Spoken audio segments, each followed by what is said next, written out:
Good afternoon. It's Friday, the 22nd of July, 2016, just after 1 o'clock. Welcome to UK Column News. I'm your host, Brian Gerrish. With me in the studio, Mike Robinson, and we will be joined by live Skype link by David Scott from Northern Exposure. Well, the weather is overcast. It's very warm. There's a slightly threatening feel to the air, possible thunder, I would have thought. Probably appropriate weather for the political scene at the moment. But don't be concerned, because the government's got your human rights at heart, and certainly some of the bigger bankers seem to be particularly interested in helping people along. Yes, but we're going to start with immigration. So here we've got George Soros writing in Foreign Policy magazine, saying that really Europe as a whole just needs to suck it up, keep the immigrants flowing, because otherwise it's going to collapse in a big heap. This is the last chance, according to Soros, to fix Europe's refugee policy.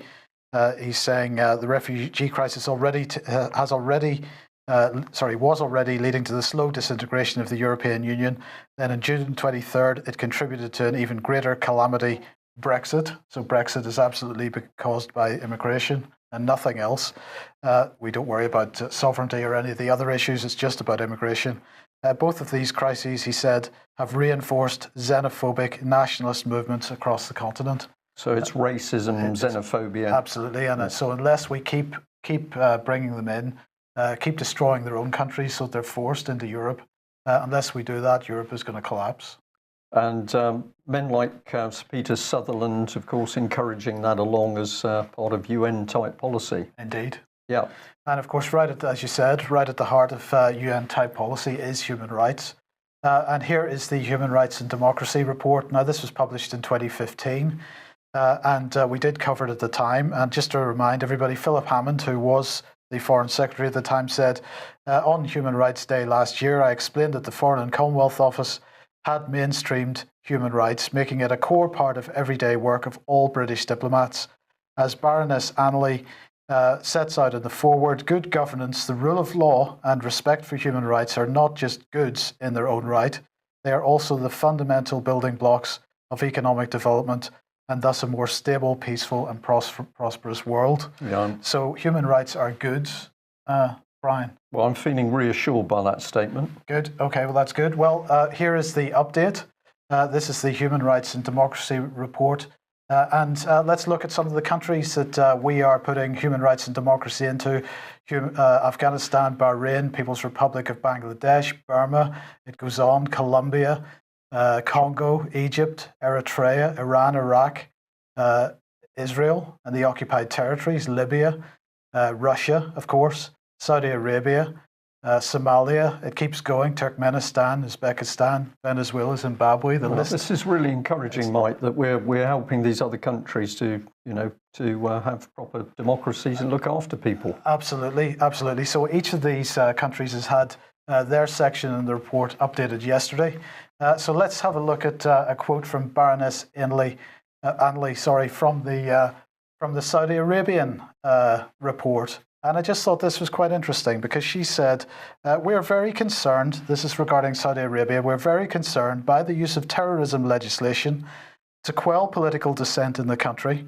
We're similarly concerned by the increased monitoring of social media and the subsequent decline in activists' willingness to exercise free speech or criticise the authorities. The UK government is a strong supporter of freedom of expression around the world. We believe that people must be allowed to discuss and debate issues freely, challenge their governments peacefully, exercise their right to freedom of religion or belief, and speak out against violations of human rights wherever they occur. So let's just remind everybody what she said here.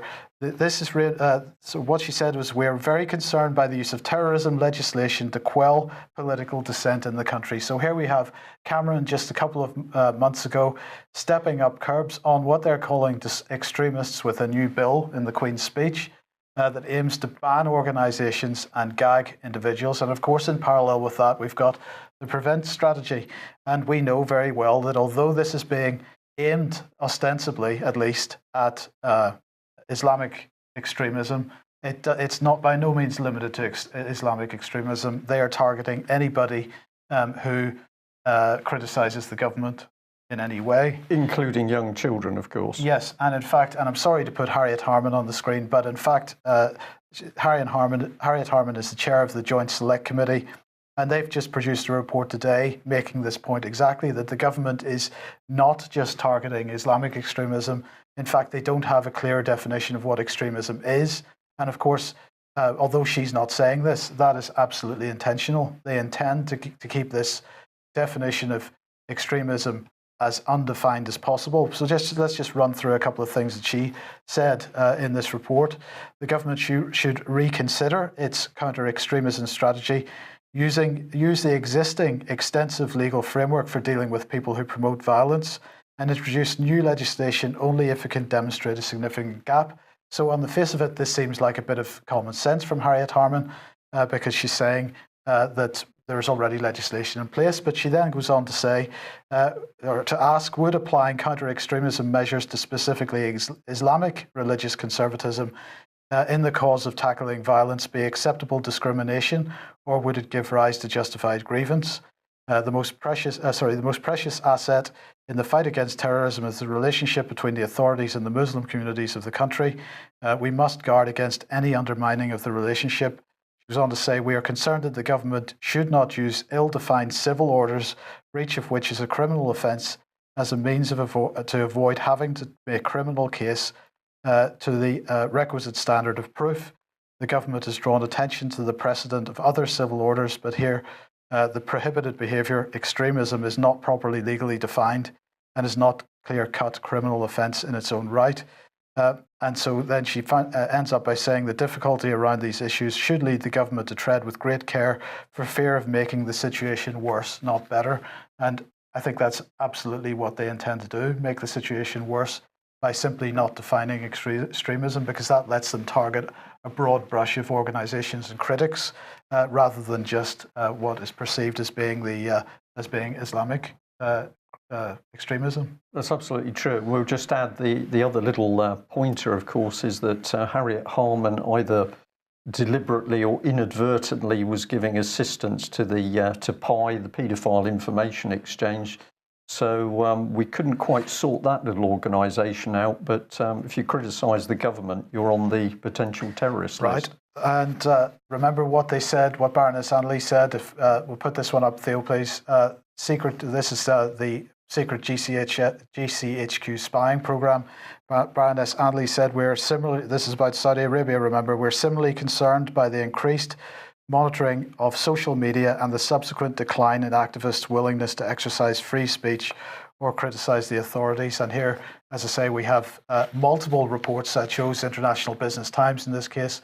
But we had multiple reports over several weeks earlier this year discussing the fact that GCHQ is absolutely making social media one of the central parts of their intelligence gathering operation, with a view to using that to identify people that might be extremists, perhaps. Yeah, so that naturally discourages people from free speech. Well, I had the unique experience, Mike, in America. That was last year of talking with a gentleman. He said he was particularly interested in all the information that was coming out about ISIS and terrorist threats. And he then said to me, but I don't go researching it on the internet because my government's watching me. So that was the comment from a US citizen. And of course, we've got exactly the same thing happening here. Theo, if we could just come back live, please. Thank you. Perhaps we should bring in David Scott. David, well, you're in a unique country now with no separation of the powers whatsoever. What do you make of these latest global developments? Yes, Scotland is the model. It's joined up government taken to the ultimate degree, and there's no separation between police, government, any branch of government, education, health. They're all one big organisation, and they will share your data and they will spy on you. Your intro there reminded me very much of a speech given recently by our recently departed Prime Minister, who said that for too long we've been a passively tolerant society, saying to our people, as long as you obey the law, we will leave you alone. Quite the most chilling short extract from a Prime Minister's speech that I can remember. Yeah, with the emphasis on the word we and who we is or who we are. Well, let's move on and see how this unfolds. And yesterday I had cause to do a little bit of research, which brought me to a Mirror article that was written a few months ago, but had then been recently updated. And here's the headline.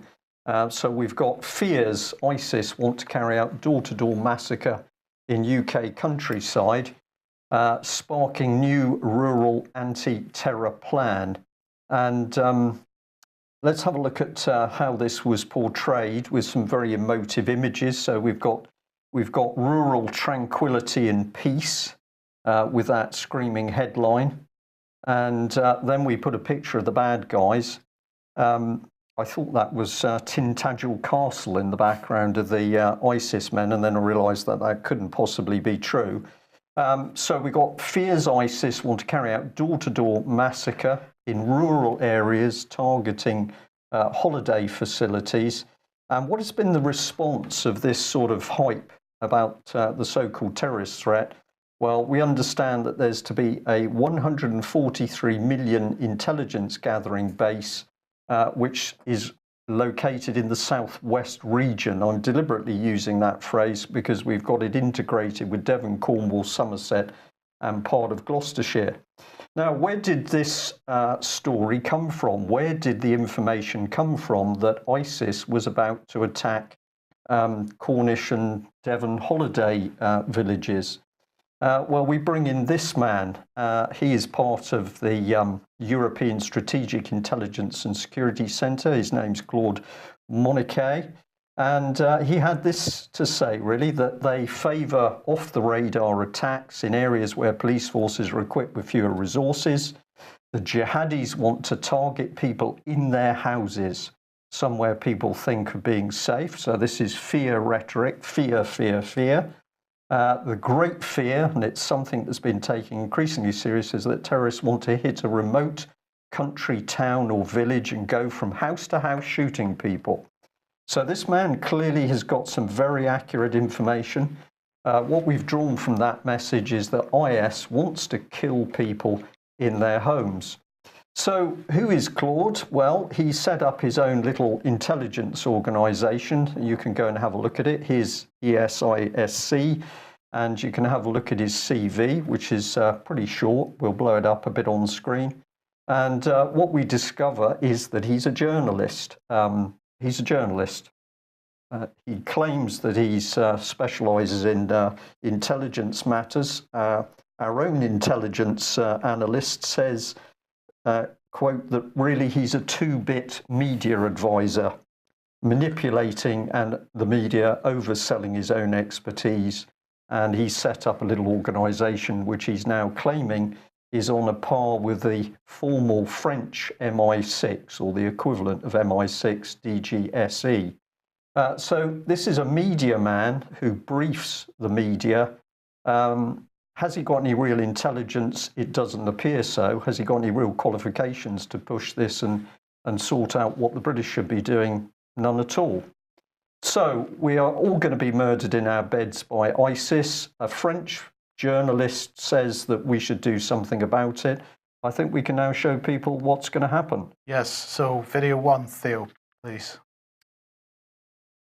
Yeah, so here we are. This was the UK Column office yesterday.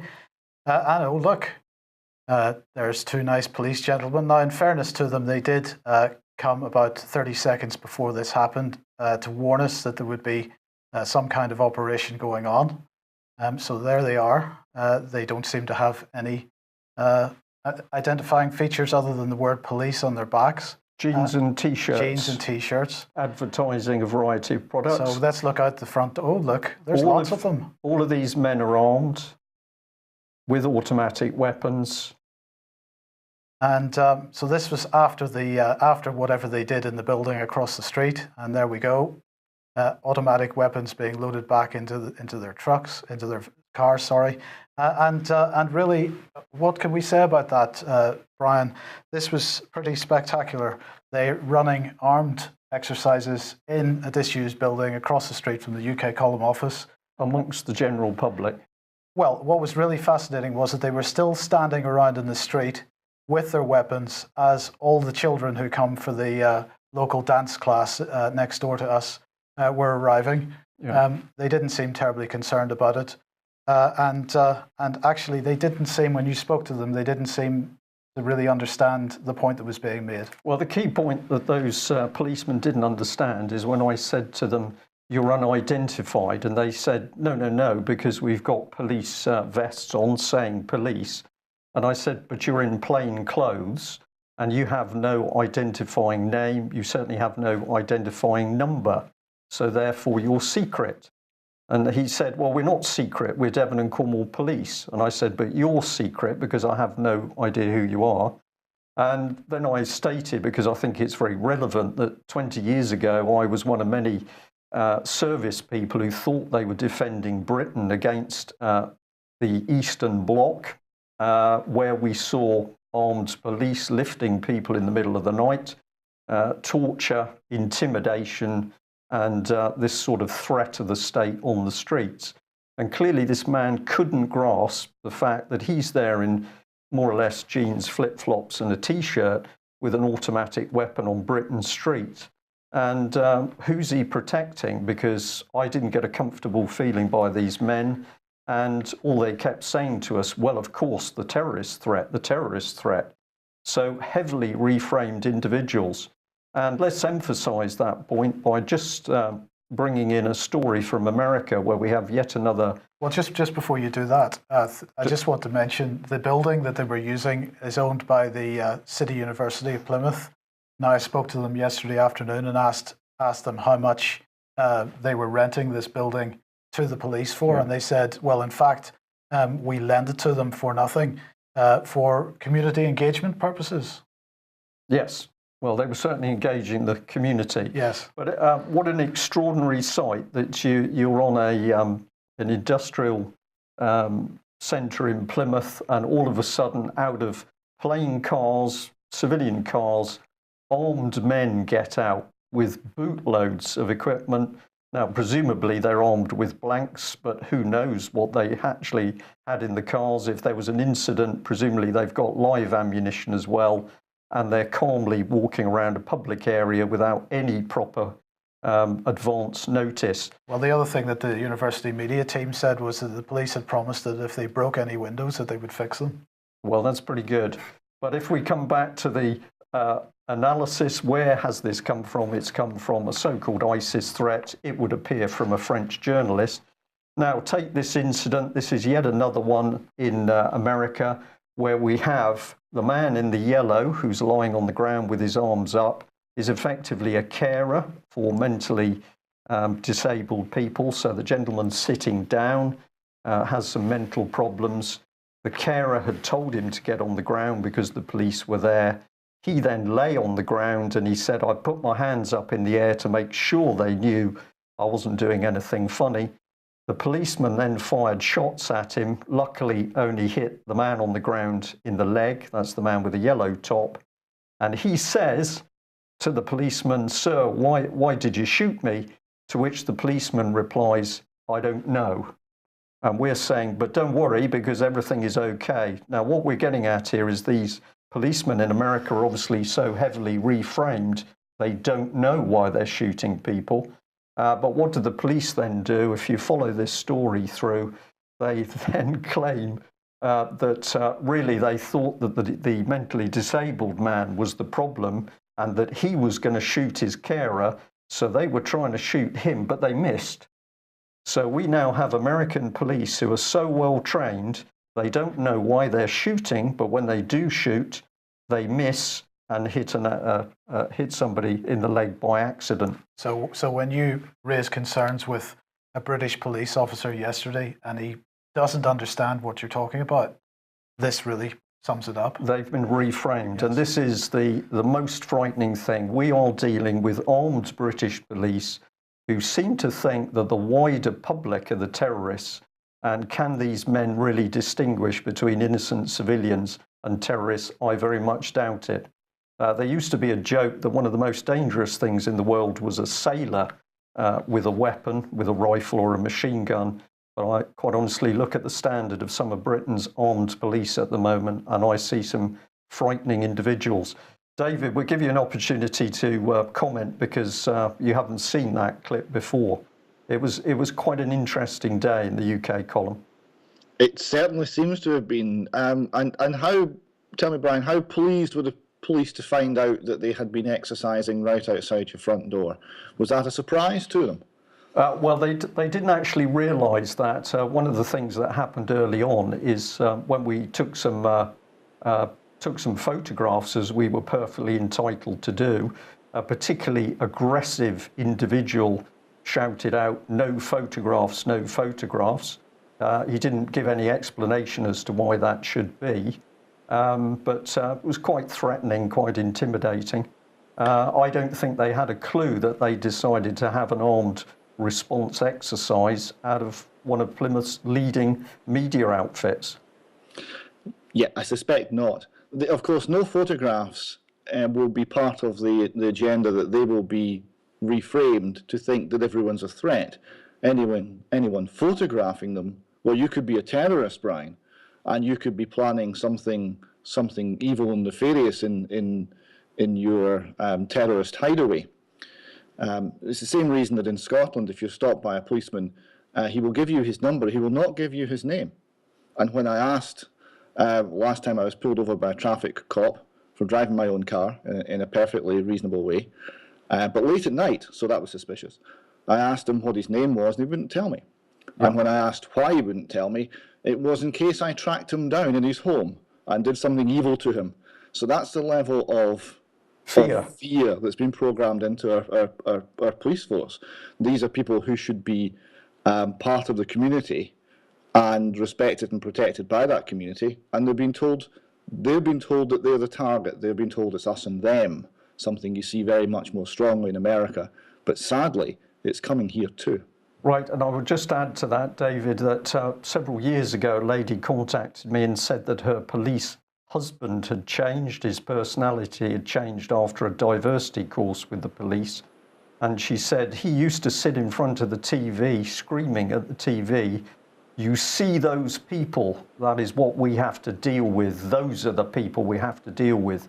And he wasn't talking about terrorists, he was talking about ordinary members of the public. This is very, very dangerous psychological reframing. And of course, it's no accident that we have a lady psychologist heading up the police training organisation, nor the fact that political charity Common Purpose has been training police, nor the fact that we've got trainers using NLP on police. Dangerous, dangerous stuff. And now we're saying, well, it's not just UK column reporting, other media sources talking about this sort of stuff. We had the experience about seeing a large number of men, there must have been at least 20, possibly 25, all with automatic weapons, include at least one woman, there might have been two, and they were very aggressive people. Where does it lead? Well, I think you've got the quote. Not mine.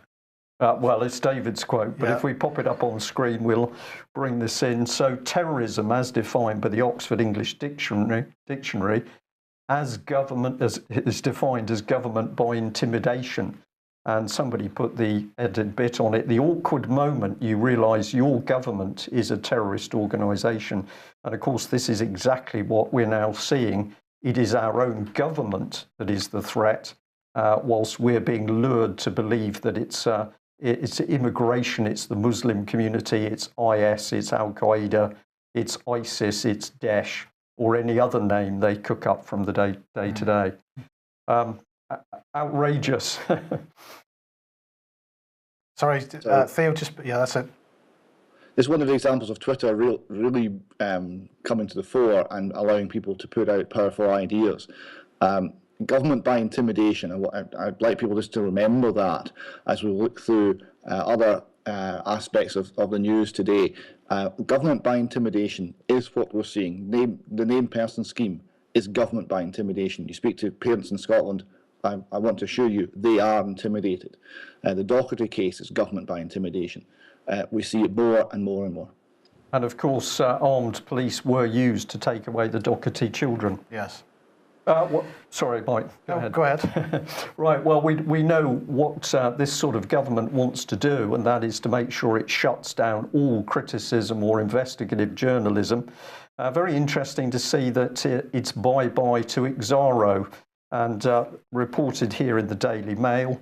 An interesting part of the article is this: the unregulated website came to prominence in 2014 after publishing claims by a suspected serial fantasist known as Nick. Now, there's a double whammy going on here because, of course, we've always said that Exaro was part of the government system because they would never report on the key abuse cases. They wouldn't touch Holly Gregg. They wouldn't comment on Hampstead. They wouldn't comment on Melanie Shaw. They would only follow what was happening in Westminster. And it appeared to us that they were actually assisting the government in the cover-up, and now they're being shut down. What do you make of this one, Mike? Well, as we said yesterday, there seems to be quite a lot of vitriol within Exaro itself, and whether there were multiple factions going on between the Henke side Brigade, and others.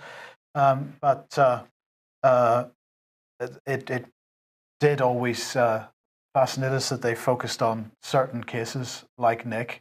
And ignored all the rest of the people coming forward. So anybody with stories which could easily be verified were absolutely ignored. Yeah. So we'll continue to follow that through, but we think there's a lot more interesting information coming out, particularly from the Westminster end, about child abuse. Well, probably a good time to bring in Boris because he's now discovered that there's been some very naughty people in foreign embassies. We've got indecent images, trafficking, we've got abuse, we've got actual bodily harm, a mere $500,000 in unpaid parking fines, to which we basically say sounds just like the standards in Westminster. So I hope Boris is going to be fair. David, you were keen to get this one up. It's pretty outrageous, this, isn't it? The public is just being told to enforce one set of moral standards while these future leaders do as they please.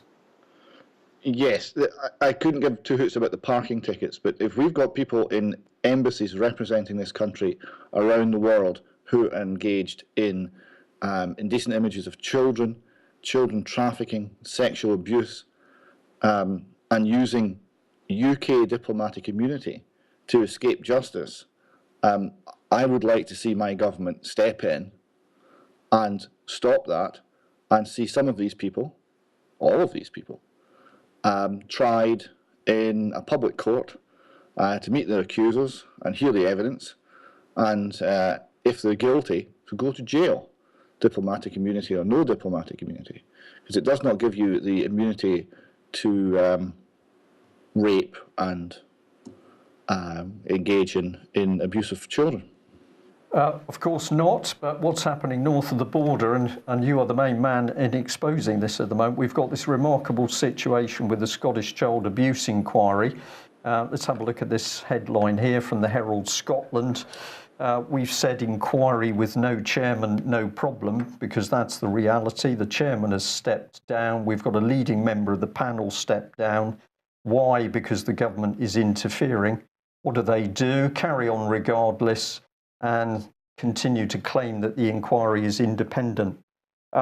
It's just remarkable. I am lost for words, really. What else can you say about this? It's a government cover-up. It's a government control of a child abuse inquiry. Why? Because the Scottish government is obviously protecting its own. £1.8 million so far, and it's early days because we haven't really inquired into anything yet. So we're getting through the money. They're able to spend the money without any problem. What the government inquiry, and it's very much a government inquiry, is not able to do is actually inquire. We've obviously had some people in charge of this inquiry who have been honest and have had integrity, and they've looked at what the government's been doing, the Scottish government's been doing, controlling the information into this inquiry, and they felt they had no alternative other than to resign due to government interference. And yet the government, on we go, there's nothing to worry about, everything's fine, we'll continue spending the tax money and we'll continue not inquiring into child sexual abuse. And then we'll spin a narrative at the end of it that will say to everybody, it's fine, it's all in the past, but lessons have been learned. Right, lessons learned, but meanwhile we've got the Scottish Government simply stealing people's children, Brian and Janice Docherty, stealing their children and then saying basically nothing to worry about. You've got another telephone call that you made here to one of the NHS team that passed judgment on the Dochertys. Shall we play that recording and then let you... I'll give you a quick intro. Okay. This is Phyllis Smart. Phyllis Smart works for NHS Grampian and is a consultant nurse and specialist in the field of child protection. She was brought in, apparently at the insistence of Police Scotland, to write a report on the Dochertys. And this report, the Dochertys have never seen, so we don't know exactly what's in it, but it seems to be very damning, and it has led to a lot of the trouble they've had in Ireland. However, there's some interesting things here. Phyllis Smart never met the Dochertys. Phyllis Smart never met the Dochertys' children.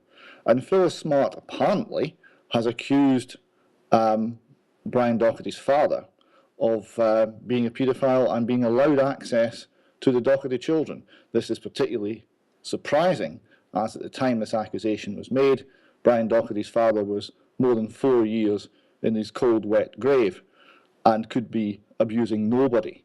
So we seem to have incompetence, we seem to have no pretense at any proper investigation or inquiry, and then writing a report that blights a family's life. We have got very callous action by the state against individuals, and we have to remember it could be any of us. So this is how the person who's responsible for this reacted to a few very simple, very polite questions.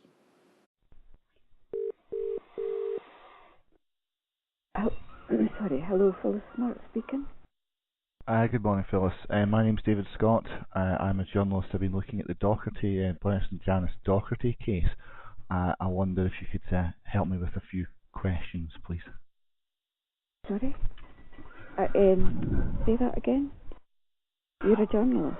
Yes, I've been looking at the Brian and Janice Docherty case. Right, okay. Could you confirm that you were the author of a report about Brian and Janice Docherty and the children? No, I don't think I can. No. But are you saying you weren't the author of a report about them? I think I don't generally speak to the press, you know, that you need to go through our corporate communication people for NHS and go through that.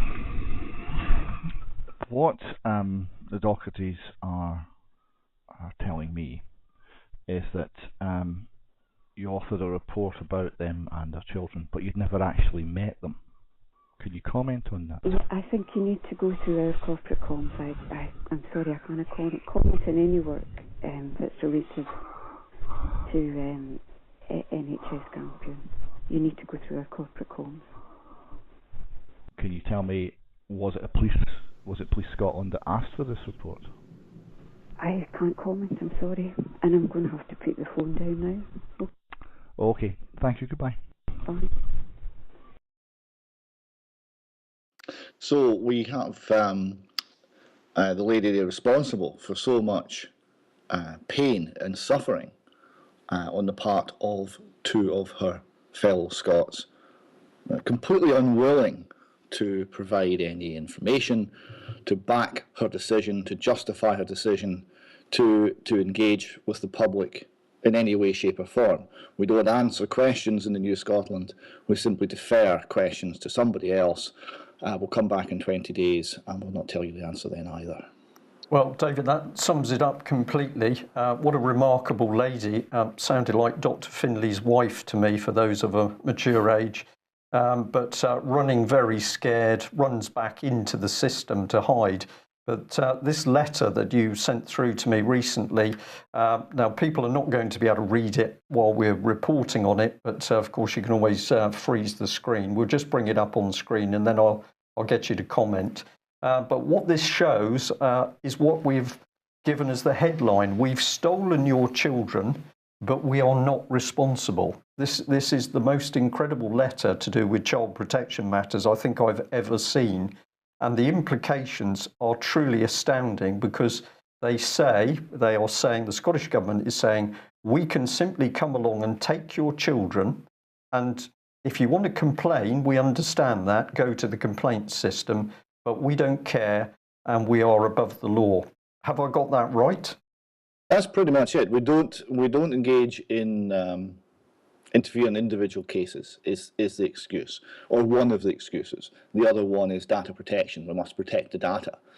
So we can't talk to you and we can't interfere, and everyone's independent. Although the Scottish Government is completely joined up and there are no functional departments as entities anymore, we still have functional departments when it comes to wanting to avoid the blame. It's and one of Nicola Sturgeon's current nicknames is Elsie, because whenever things go wrong, it's someone else's fault.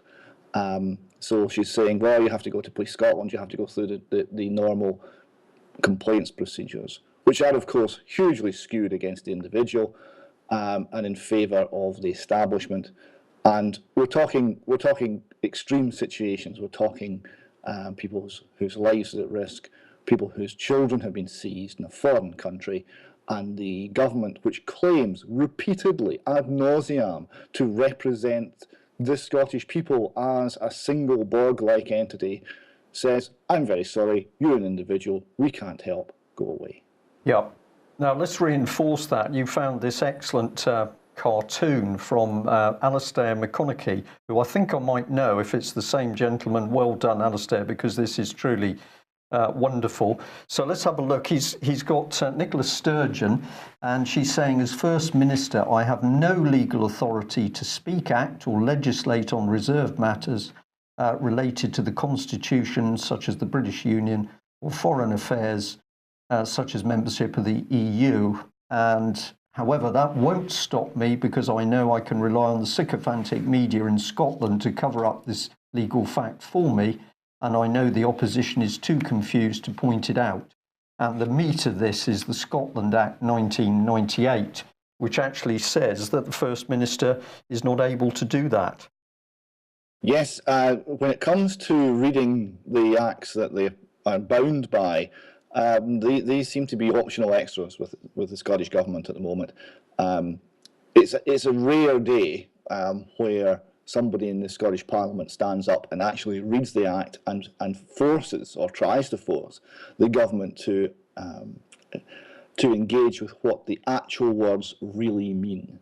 There's one professor of law, Professor Tompkins, who occasionally has done this, but he's very much on his own, because you'll understand, Brian, words having meanings is a very old-fashioned concept. Let's concentrate on emotion here. And we have an emotion here which is called grievance. So we're going to run with that. And the actual letter of the law, we're not so interested. Not so interested. Well, a wonderful letter that you discovered into one of the Scottish papers here, where a gentleman is complaining that basically the nationalists and Nicola Sturgeon are reading his mind. She knows more than he does.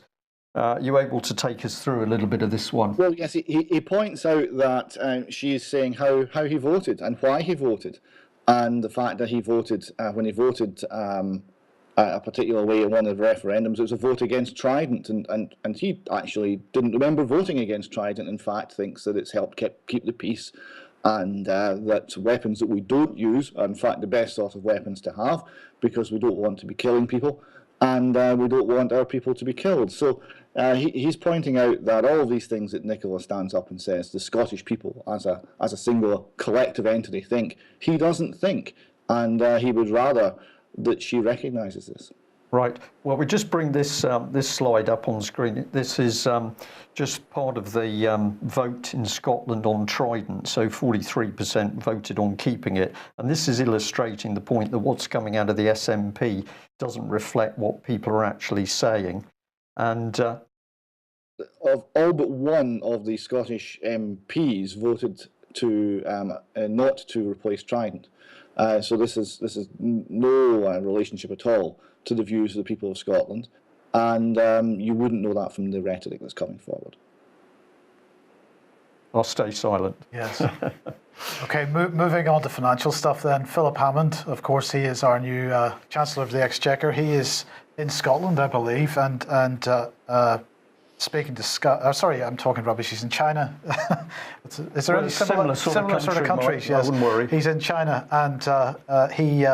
We're more totalitarian than they are, Mike. Yes, so he was speaking to Sky and saying that he's going to reset fiscal policy if he deems it necessary, and he's going to do it in the light of economic data which will emerge over the coming months, showing us what is happening in the economy post the referendum decision.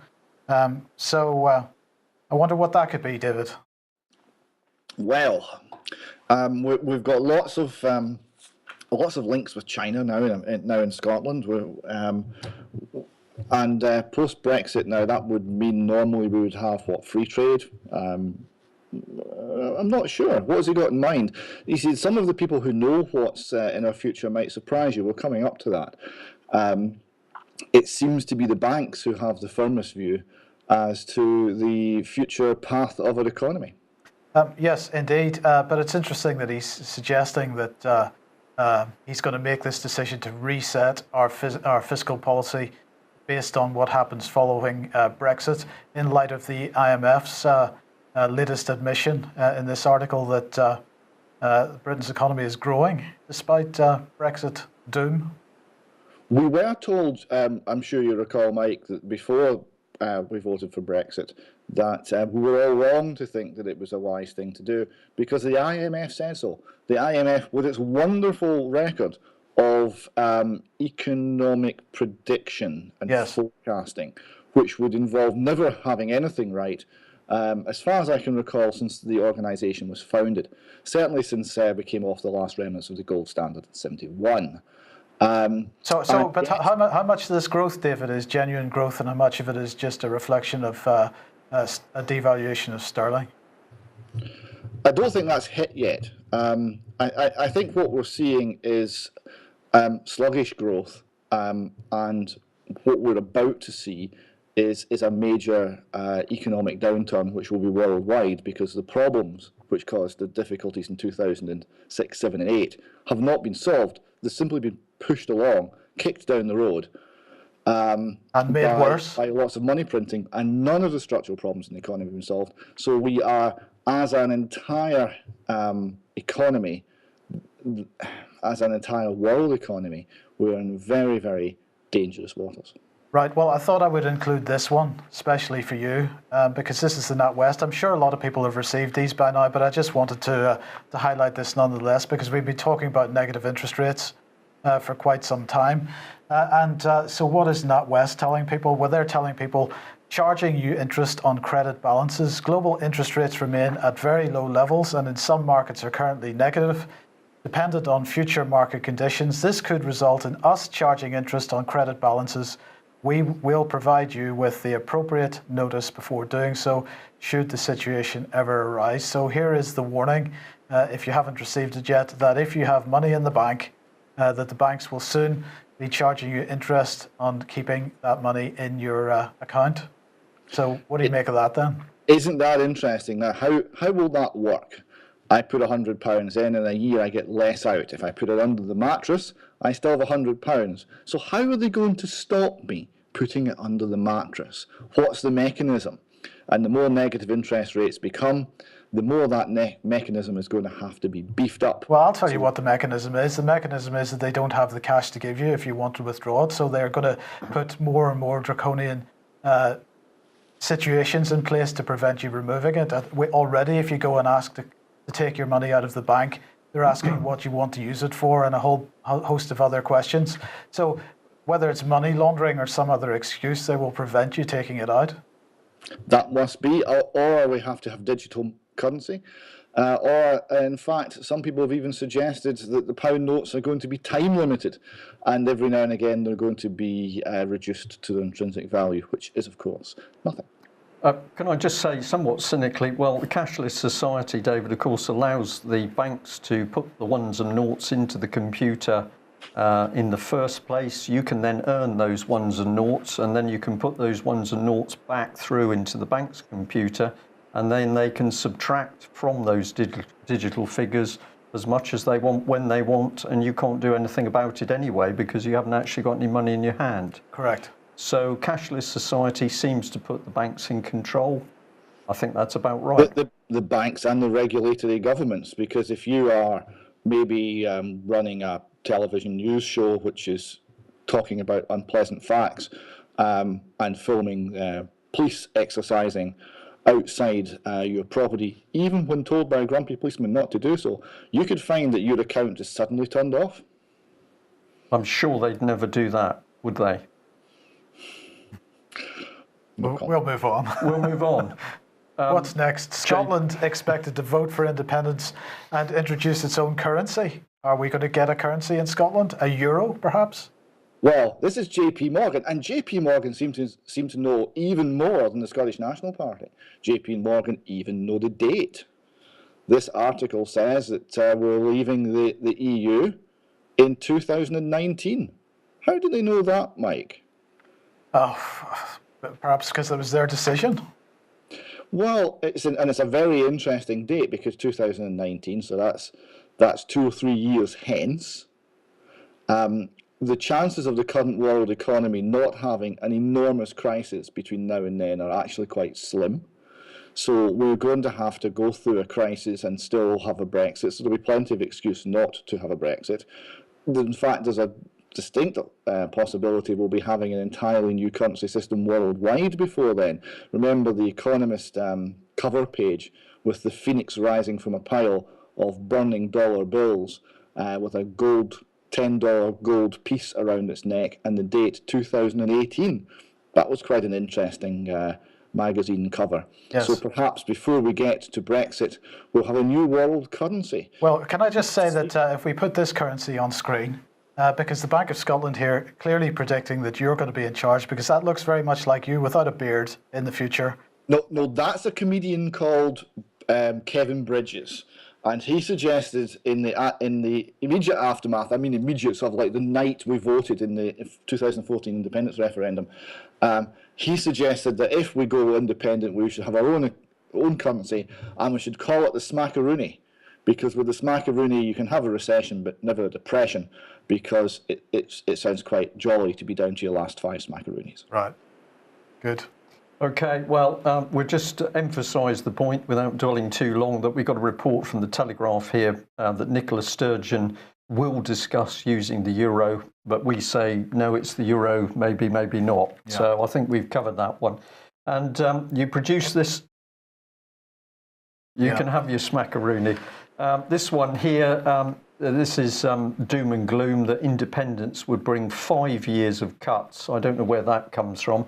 There was a report from a SNP representative, Commons Treasury Select Committee, and he was talking in an article for the London financial newspaper City AM. The Scottish Government need to cut spending to deal with the economic consequences of leaving the EU. We can't. Sorry, David, I'm just going to smile and say, I just can't understand how Scotland or England or Wales or Ireland ever operated as countries before the EU was invented, because apparently you can't do anything without the EU. It's so how did we actually run? I just can't remember. It's Well, there's 2 aspects to this. One, that clearly the EU is just a giant money pit, and there's nothing we can't do outside the EU that we can within it. And that this rhetoric against Brexit is simply politicking. But there's a bigger truth here that's starting to come, into view. We were told in Scotland to vote for independence on the basis of lots of free stuff. You could have whatever your little heart desires in an independent Scotland. It was going to be a land of milk and honey, and that's how it was sold. And now they're having to admit that, well, actually, we might have to revise that. Now, the truth of the situation is the West, the entire West, is bankrupt. If you look at any government anywhere across the so-called free world, in the developed economies, it's a sea of red ink. The post-war consensus, the post-war settlement, the welfare state, the basic idea that we can have a society and there will be no losers, is manifestly bust, and we're seeing signs of that everywhere. One aspect of this is, yes, if we had an independent Scotland, in order to be a success, you would need to cut the state by at least 25%, probably closer to 50%. You would need to gut it with a machete. Now, when you see what the state does, that could be okay, but of course there's no political party actually being honest with the people about the real state of the finances. Indeed. Well, at that point, we'll just give you a very brief comment on some advice which has been printed here with zero hedge, but basically it's somebody saying, if you look back to the French Revolution, what did it do? Well, it introduced complete madness. The French Revolution, particularly its radical phrase, was the classic manifestation of modern leftism and served as the model for still more radical revolutions around the world more than a century later. And it goes on to talk about them guillotining statues to make their political point clear. So is this where we're headed as we look at Nippy's particular brand of democracy north of the border? Yeah, just to finish up on that, that was an article originally taken from Mises.org, and it's written by Lou Rockwell, who's the founder of the Mises Institute, so it's well worth looking out. He finishes here, he said, leftism is, in short, a recipe for permanent revolution and of a distinctly anti-libertarian kind. It's not just anti-libertarian, it's anti-human. And as we look around governments of all colours in this country, we can see that anti-human aspect constantly coming to the fore. Right. Well, on that happy note, we started on the lack of human rights, we've ended on the lack of human rights, and we've had the advantage of showing a little bit of what a real police state is and the fact that it's not just in UK, it appears to be here in Plymouth. David, thank you very much for joining us as always. Thank you. We will absolutely stay on the Docherty case because this case has been so important in showing people the evidence that their children are no longer safe from the state in any shape or form. That must be a terrifying prospect for any parents, any families in UK. So we'll continue to report on that. And we're going to say, if you like, if you're one of our viewers and listeners, you like what we're doing, please consider subscribing. That helps us a great deal. We do need some further income in order to support people who want us to report what's happening, but they are themselves without any form of finance. So if you're one of the free subscribers to UK Column, please will you consider going on to one of the subscription regimes, because that will be great help to us. And of course, the more we can report, the more we can be of help to you. Thanks very much for joining us. We will be back at the same time on Monday. Take care. Bye-bye.